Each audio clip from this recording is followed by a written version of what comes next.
Hey folks, this is Anupam back again.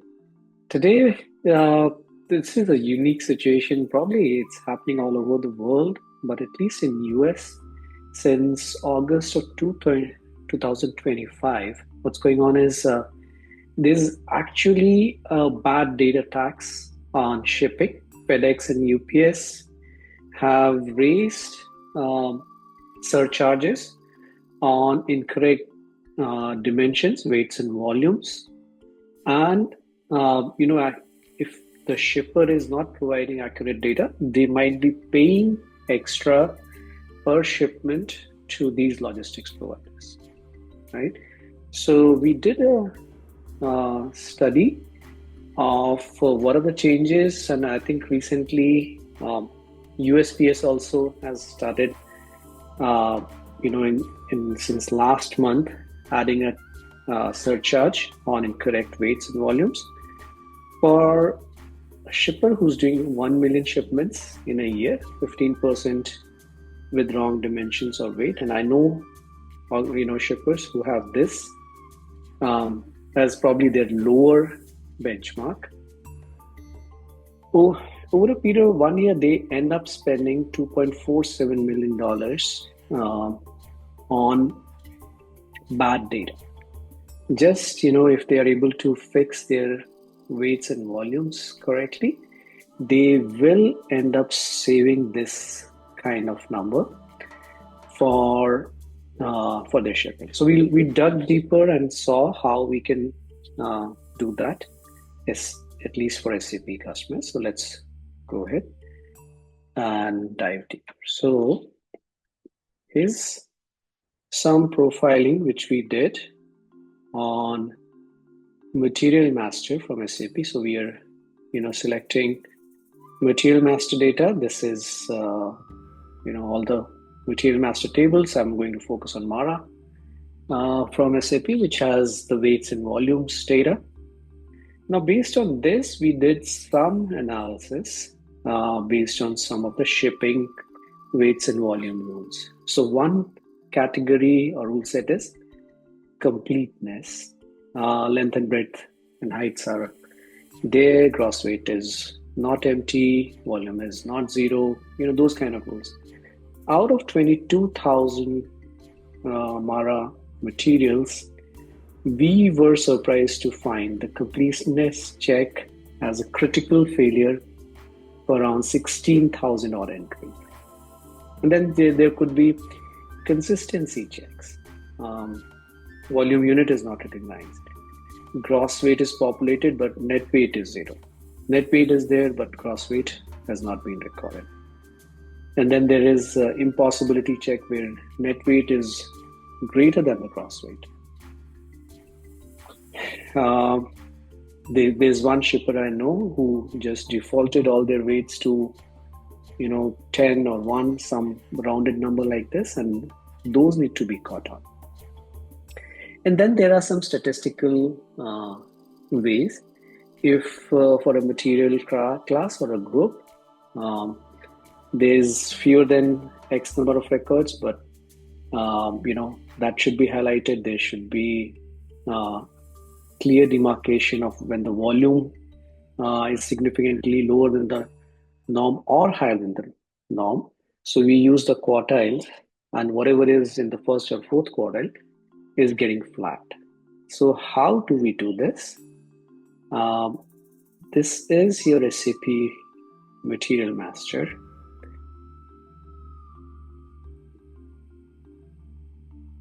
And 03N, I'm going to use 578. Now the operations does want to get this data, they want to fix it, but doing it one by one gets to be a challenge. So what we have is, we pulled all of this data, streamed it directly from the SAP system, and then we did a bunch of these rules analysis, the kind of rules which you saw there. What's the length? What's normalized length? Normalized is basically everything is converted to one standard unit. Same way for weights, everything is in kgs, and then ran the rule sets. So based on this, it has highlighted each of the completeness rule sets and which category are they falling into. It's critical, high, informational, or just needs a review from the user.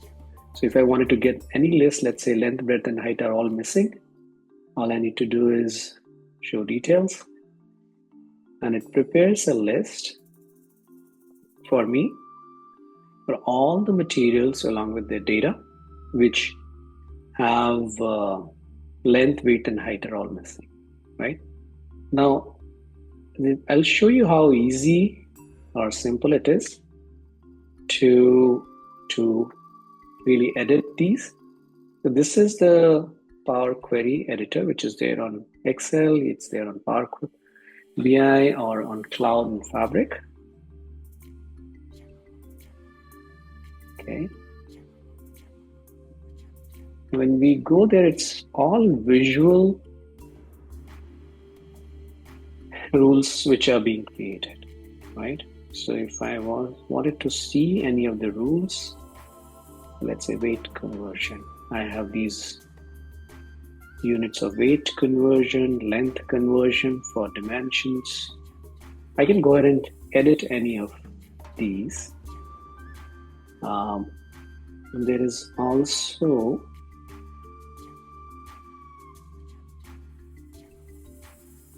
the material types MTOT, which are being used. We can select or reject any of the ones which we don't need for this analysis.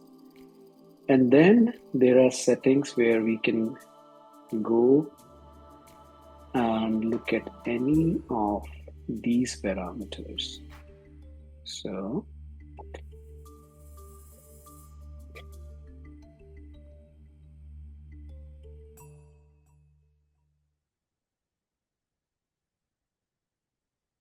for example, this statistical sample weight, what we are checking for, it does not equal null, but the value is greater than 0. So all of this is very visual rule setting. You don't need to have any programming knowledge and still be able to manage these rule sets and run the analysis, right? So this is a very powerful feature within your Power Query or Excel tool, through which the user can go ahead and assess really what is the profile of the data, especially in view of the changes for weights, volumes, dimensions, and save the millions of dollars which would be incurred if that data was being sent for shipping incorrect.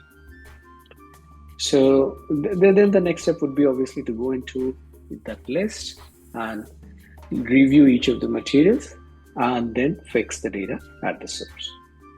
Now, just to recap, what did we do? We looked at how to stream the material master data. Instead of doing in a batch, we can do it in real time.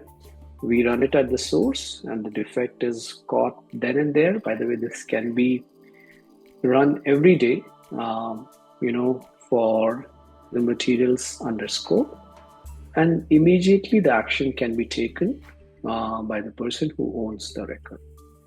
So I think this would be not only a good hygiene factor and reduce the duplicates and missing data, which stops some of the operational activities like shipping, but also reduce the bad data tax which an organization might be paying because of